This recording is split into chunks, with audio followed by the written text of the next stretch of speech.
If you're a loved one like I am, of someone who's grappling with substance use disorder, when was the last time you laughed? When was the last time you felt joy? When was the last time you were happy? When was the last time you just did something for yourself? These are all really powerful questions that we tend to lay aside the answers to while someone that we love is dealing with substance use disorder. We have this tendency to focus on them, just like in any illness in any family, we focus on the one that is ill, and everybody gets left to the side. We're not even sure if we deserve the attention. We're not even sure that we deserve to laugh or have fun or to feel good or to feel joy or to do things that we previously loved. So I'm here to give you permission to do those things because as we deal with someone that we love that is in the throes of substance use disorder, whether they're in rehab or they're still in the torturous journey, we still deserve to laugh and to be happy and to feel joy and to do things that we love to do. Because by stopping our lives and stopping living, that does not serve our loved one. So I'm reminded continually in talking to some of my coaching clients that they have forgotten or maybe didn't even know that they had permission to take their lives back, to do things that brought them joy and happiness and lit them up again. And so I'm here to talk a little bit about that today. And I want you to know that in the throes of the worst times with my son, I was still clear that my life needed to have joy in it. I wanted my life to have happiness in it. I wanted to be able to laugh and to feel the fullness of my life's experiences and to have conversations with people that mattered. I didn't want to roll up into a ball and put myself away. Excuse me, and put myself away. I wanted to still fully live. I still wanted to laugh often. And I still wanted to learn and to be loving deeply. And this is the other part of today that I want to talk about is, man, it is really, really hard sometimes, super difficult, and may seem even impossible to truly love someone while they're in the torturous journey of addiction mode or substance use disorder mode. It's hard to watch our people suffering. We want to take it away. We want to fix it. We don't want to be a witness to the pain that they're going through because it causes us pain too. And sometimes we do things to rid ourselves of the pain that do not serve our loved ones. And so I remember, days and months when I would come and go from giving him money, wasn't serving, worrying about him having sleepless nights, wasn't having an impact, spending hours on the road to go find him. Sometimes I would, sometimes I wouldn't. Sometimes it was helpful. Most of the time it wasn't. And so I chose to learn intentionally how to still hold the space for him and to love him deeply while he was high. Now, I want you to know he wasn't living in my home. He wasn't stealing from me. He wasn't doing the things that a lot of people go through. That was unacceptable. And in his last relapse, when he begged us to bring him home, I said no.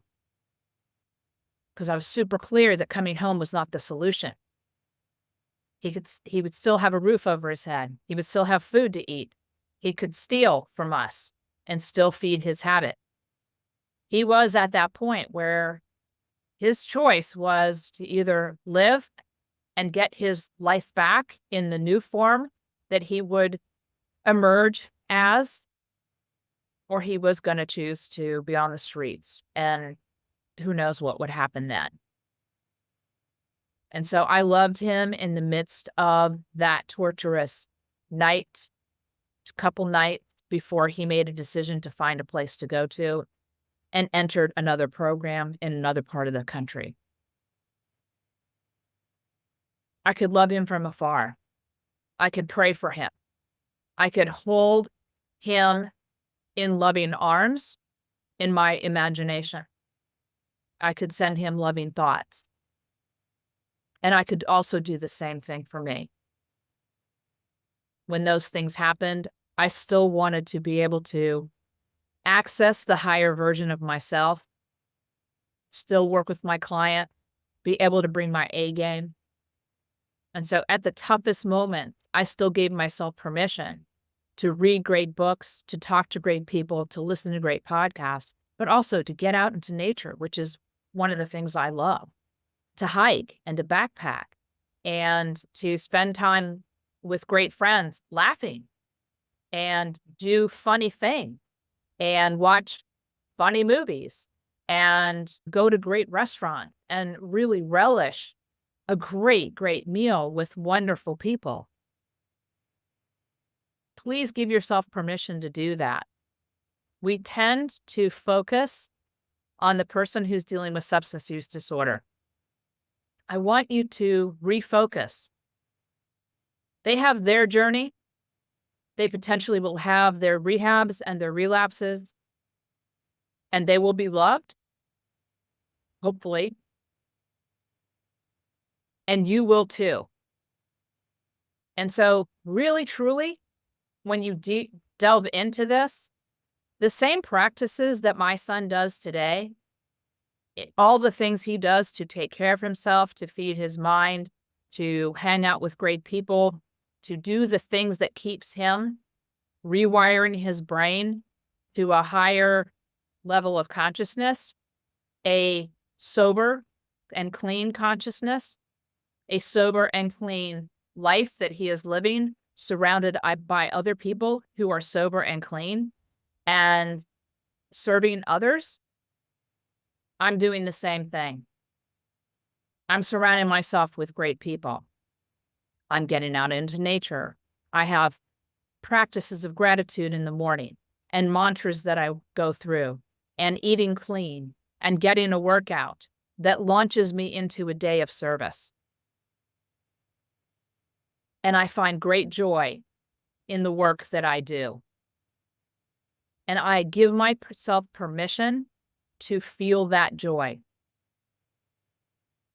So please, yes, we want our loved ones to get well. And we are not in control of this. We cannot fix it. We cannot control them.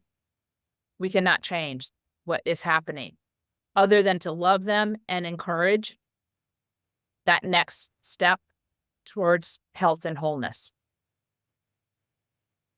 So if you find yourself feeling angry or pained by watching them, and then you start to do things out of that pain so you won't feel the pain anymore, pay attention to what you're doing. Our pain isn't necessarily just caused by them. Our pain is also caused by us trying to get rid of our pain. And sometimes we reach for things that don't serve us. We reach for Netflix binges. We reach for alcohol. We reach for sedatives. We reach for sleeping pills. We reach for food. We reach for all kinds of things to numb our own pain while we're watching somebody else in pain. And I know, I was talking to another colleague of mine this morning. It's a tall order to aspire and intentionally create patterns and behaviors that in fact are thriving. I'm encouraging you to set that tall intention, to move in the direction of thriving, to move in the direction of laughter and living fully and loving deeply, while also going through witnessing someone that you love that's dealing with substance use disorder. Take your power back. There are books, there are people, there are podcasts, there are so many things, YouTube videos that from people that will help you give yourself permission to thrive in the midst of all of this. It's a gift to you and your strength and your thriving and your ability to love yourself gives you more strength, ability, and the ability to love them when and if they ever pop out the other side into clean and sober. You matter. You matter. Take your power back. Give yourself permission. Live fully. Laugh often. And love deeply yourself.